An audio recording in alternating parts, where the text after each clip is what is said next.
I don't know how many times we can say this. There is no audit in 21-22. You can interpret that for whatever you need. There's no audit for 21-22. So if you do 45 days of non-school programming somehow, go for it. If you do 20, there is no audit for 21-22. Okay, so Kimberly, if you got a way to support your parents and support their kids late at night, beautiful. I spent 2 decades in San Francisco running the Sunset Neighborhood Beacon Center, and we ran programming until 9 p.m.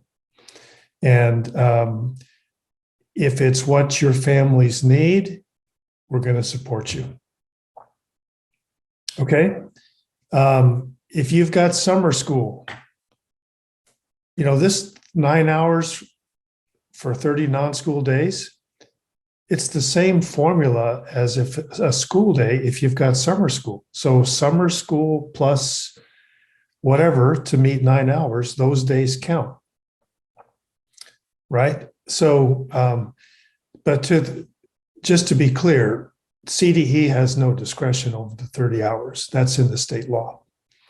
So if indeed, with the kind of flexibility we're talking about, turkey and tutoring, coin that phrase, spring break, after summer school. If when you consider all those options, if you think 30 days is really unrealistic, then let's talk, because we're in conversation with the legislature. I mean, the governor and legislature were pretty committed to, I'll just amplify another thing you said, Kimberly, when you said, it's not that students, if you do something for a week between Christmas and or during the winter break, you don't have to feel the pressure that all these students have to come every day. We're trying to unravel these mental models that we created with ACEs, like if we build it, they have to come. No, it's an offering. So if you provide 5 days of programming during the winter break, and it's really, really, really helpful for 5% of your families, great. Those days count.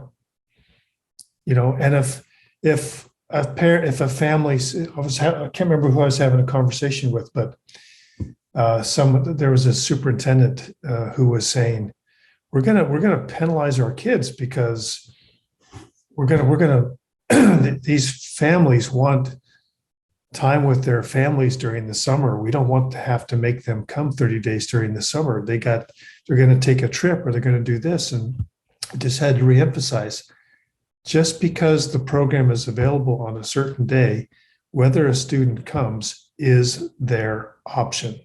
It's a family's option. We're not going to penalize. And we're also working on changing the guidance on our website about the early release policy for ACEs, because people are under the impression that if you're in an ACEs program, you have to go every day as well. And that's not the policy.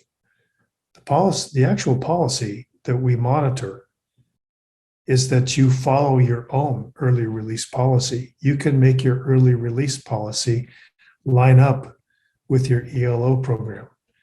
And if you're at a school site where you're putting ELO program dollars in, as well as ACEs, every child can count for your ACEs attendance. These are not competing with each other. So now I'm taking all the oxygen in the room, Tommy, but I just got excited. When there is likely to be funding made available specifically at the district or CMO level, when are they anticipated to receive dollars? I'm having a bit of a fog in terms of how much time passes between certain things. I think we've all probably experienced that with working from home and COVID and the kind of rhythms, but the apportionment, 50% of the apportionment is in process right now. It's working its way through the system and coming to your district. And then starting in January through the end of the year, there will be a monthly payment for the apportionment. And then in future years, it's going to come at the same schedule as your LCAP apportionment. Will attendance requirements still exist for the ACES funding? How will that work when trying to marry the two funding sources to create a streamlined program? Yeah, the ACES requirements are not going to change, at least not as we see it. But again, there's language in the legislation for ACES that says it's the intent of the legislature that a child attend every day and attend the full day, but that's not a requirement. Mm-hmm. That's an intent statement. That's not like you're going to get penalized if they don't. So we're going to work on trying to, again, we have created, and I'm just saying CDE has contributed to the mental model that if a child doesn't attend every day of the ACES program, they're going to be replaced from a waiting list by a child who does. We've reinforced that. And part of that is, districts understand they got to meet their attendance requirements or they might lose a percentage of their grant. So there's pressure on families to come every day. If you don't come every day, we're going to give your slot to someone else. That's not equitable. We've got some children who desperately need the support who can't come every day for a variety of reasons. And to shut those children out is just not equitable. So if you have a school, once again, and here's where ACES grants are dedicated to a specific school site. The money can't be spent off the school site. ELO funding is district, you can move it wherever you want it. But if you move ELO program funding to the school site, where there's an ACES program or a 21st century elementary middle, you don't have to track the kids separately.